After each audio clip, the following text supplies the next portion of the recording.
नमस्कार दोस्तों, राधे राधे। आप ये तो जानते ही हैं कि इस ब्रह्मांड में ईश्वर का ही वास है। कण कण में ईश्वर बसते हैं। यहाँ तक कि हमारे अंदर भी ईश्वर का ही वास है।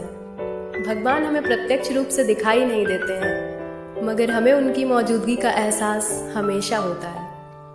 और यह एहसास उन्हीं लोगों को होता है जिनके अंदर कोई विलक्षण शक्ति होती है। श्री कृष्ण हमें बताते हैं इन कुछ लक्षणों के बारे में।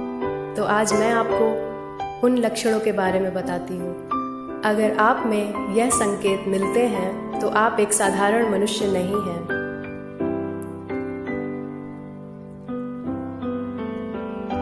हम में से कुछ लोग बहुत ही भाग्यशाली होते हैं, क्योंकि उनके ऊपर ईश्वर की विशेष कृपा होती है और कुछ ऐसी शक्तियाँ उनके आसपास हमेशा होती हैं जो उन्हें हर समय सही मार्ग दिखाती हैं और हर मुश्किल में सहायता करती हैं। और ये शक्तियाँ कुछ ऐसे लोग को चुनती हैं जो खुद भी सही मार्ग पे चलते हैं और दूसरे लोगों का भी सही मार्गदर्शन करते हैं। ये लोग दूसरों को भी धर्म के मार्ग पर चलने की राह देते हैं। पहला संकेत, श्री कृष्ण कहते हैं, जो व्यक्ति किसी भी कार्य को करने से पहले सुख दुख के बारे में नहीं सोचता और अपने मार्ग से कभी भी विचलित नहीं होता, चाहे उसे लोग भला बुरा कहें या कुछ भी कहें, वह अपना कार्य पूरी निष्ठा के साथ करता है। उसे खुद पर और ईश्वर पर पूरा विश्वास होता है। ऐसे मनुष्यों पर भगवान कृष्ण की हमेशा कृपा बनी रहती है। दूसरा, दूसरों की बुराई नहीं करता। श्री कृष्ण कहते हैं, जो व्यक्ति दूसरों की बुराई नहीं करता है और सदैव दूसरों के बारे में अच्छी बातें करता है, वह व्यक्ति सर्वश्रेष्ठ है।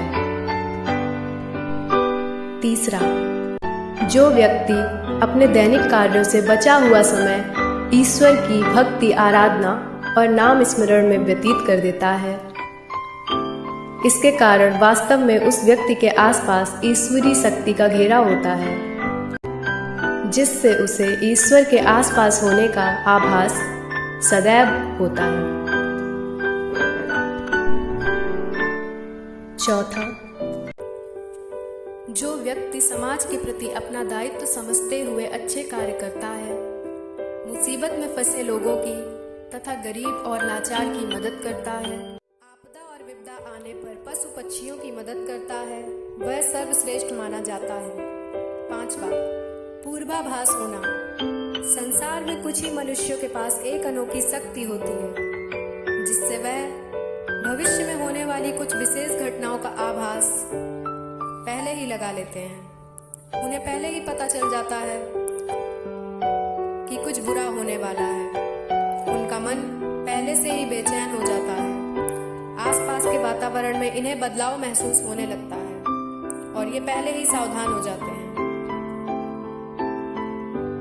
दुनिया में ज्यादातर लोगों की नींद ब्रह्म मुहूर्त के समाप्त होने के बाद ही खुलती है, परंतु किसी व्यक्ति की नींद रोज ब्रह्म मुहूर्त में खुले तो यह एक अलौकिक संकेत है और ऐसे व्यक्ति साधारण नहीं माने जाते।